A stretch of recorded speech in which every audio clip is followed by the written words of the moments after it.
Interior, podcast studio, day, a singer, songwriter, a filmmaker, director. Enter the frame. Your host, Felix King. I'm your host, Gregory Romein. And we're going to talk about art, music, film, and the creative process. What are we talking about today, Greg? We are going to get into the process, the creative process, and specifically, why do artists tend to be motivated and pull so much inspiration and influence from their childhood? Or their own lives, or just in general stories about themselves. Why do you think that's the case?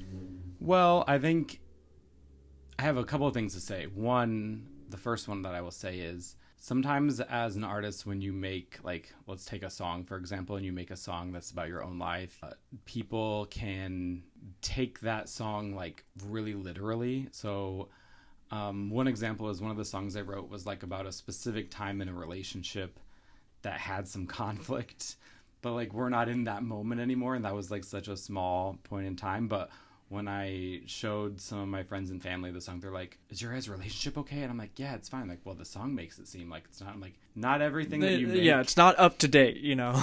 Yeah, not everything that you make is, like, the only thing that you're experiencing. And it doesn't even have to be about, like, the thing you're experiencing right now.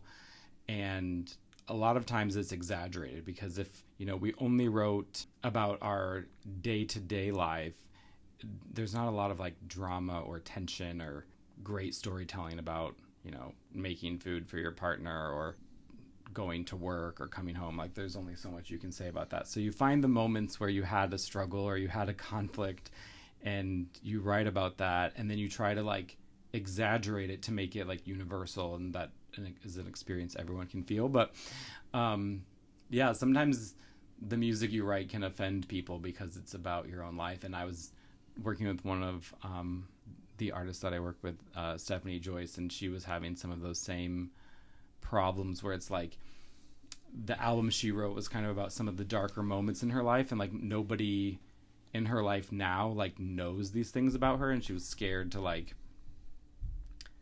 have the music come out because it's going to shock people, and she was, like, scared of what they're going to think. And I was like, look, it doesn't matter what they think. You're sharing these stories about, like, your past, and it's important that, like, if they don't like it, if they don't understand it, like, that's on them. Like, it's not our job as an artist to make people feel comfortable with the art we make, or to, it's not important for the art that we make to exactly look like our life, even if it was about something from our life and we drew inspiration from it. So that's kind of what has been happening in my life with art and how it's come from my life. Yeah. I think what I'm also getting at is, like, why is it that artists across the spectrum are so motivated by the need to process what has happened in their upbringing, in their life, through their artistic expression, where those that don't, you know, have a path in the art world, they still have their unique life experiences, upbringings that did not motivate them in the way it motivates an individual to become the artist that they happen to become later on in life. And why I'm, like, focusing on that is I'm always interested in, like, you know, artist biographies, documentary, and it goes back to not that I'm singularly into the artist itself. Like, when I read the Joni Mitchell biography, I wouldn't be able to tell you a name of her song, but I got so engrossed in her whole life story, you know, her having to give up her first child because she wasn't in a stable living situation and relationship to raise a child. I can connect with that deeply, being an adoptee, and knowing how that life experience drastically influenced, like, her music. I know people listening probably can think of 3-4 songs that directly connect to that exact life experience. And this weekend I was watching the J-Lo documentary. It's kind of an ironic name. It's like the greatest love story never told, which is like you're telling the story. So, like, is it anyways? And again, you have an artist. It's like, yeah, I know her from early 2000s and the cultural phenomenon, her relationships with, A-Rod and Ben Affleck. I don't know her music, let's say, necessarily, and I don't like know her as a person, but I'm interested in her now because of like what I learned about her childhood, which is her childhood is the sole direct number one reason she became who she became, J-Lo. And it goes back to her struggles growing up, her being a middle child, her having that, sense of not being enough, not, having the needs met by her father, and having, a difficult relationship with, as she said, a very narcissistic mother, and feeling very, unseen. And, she also had a talent that at the time she didn't know what it was going to be, but it combined with what she was struggling with as the motivating fuel to pursue her talent of singing and to become who she became, J-Lo. And so for me, like, that's really fascinating. A lot of times that's where we find like the humanity. That's where we find like a relatability to the art, is when somebody had something horrible happen to them and then they make something about it. It's a way for the artist to acknowledge their full self. And process, yeah. It's a way for them to process their existence, and accepting like the bad things that happened to them, and trying to take something that was a really hard thing in their life and turn it into something beautiful. And that's one of the powers of art, is that you can have this thing inside of you that feels broken or unwanted or unloved or whatever, and you can make a piece of art about it and kind of mend yourself because you're making art about that subject. So that's the like cliche, this is the healing part of music, but it really is. I feel like also like the harder parts of our lives just make for better, more interesting art, and like every artist out there is trying to make work that people can relate to and that does well and pays the bills. And a lot of times a happy love song or just like a cute pretty painting or happy-go-lucky movie isn't thing that's paying the bills. So artists push themselves to find the hard stuff in their lives because, one, I think it makes better art, but it's also more watchable and real when people deal with the hard stuff. Yeah, and I think also it's about like a mechanism, right?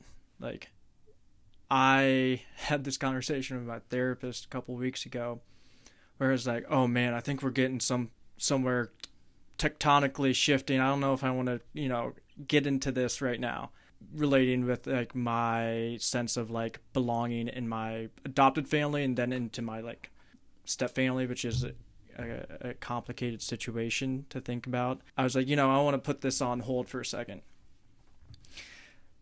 And then an idea came to me and I go, oh, but Jeff, I think I could write a script about this.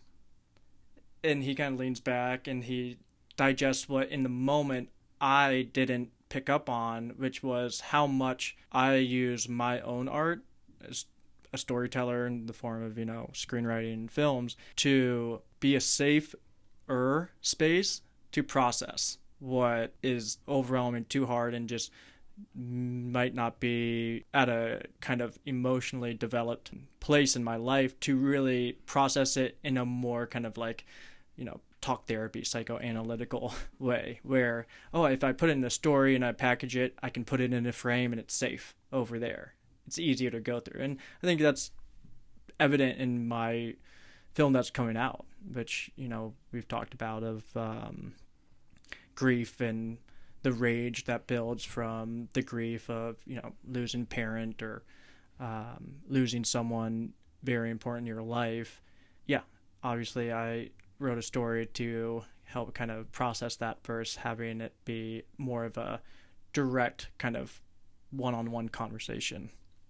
Yeah, and it also like kind of gives you the freedom to express that with the distance of it not being you, because like obviously like the film isn't like a biopic, it's not like exactly your life, but it gives you a medium to feel the things that you felt at one time, to talk about the things that scare you in a way that isn't going to feel as scary. And I think that's that struggle and finding that voice and finding that those words to use is a huge part of the artistic process of struggling to find the words or struggling to come up with that idea. You're bound to find something in that's going to be really good. There's something to be said about enjoying the struggle.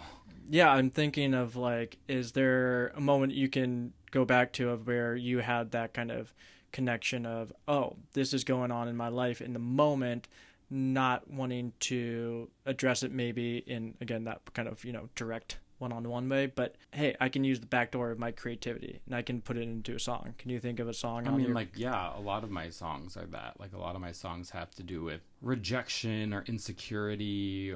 I think a big theme, especially in my late 20s, zones mentally where you are perfecting something and you just keep going in this circle of making this piece of art. And once you finish with that project, it can be really difficult to stop going in a loop. So instead of going in a loop around the art, now your brain is going in a loop around, what are people going to think about it? How is this going to be perceived? Here's all the things I need to do to promote it, and blah, blah, blah. And you kind of obsess over the after effects of the art.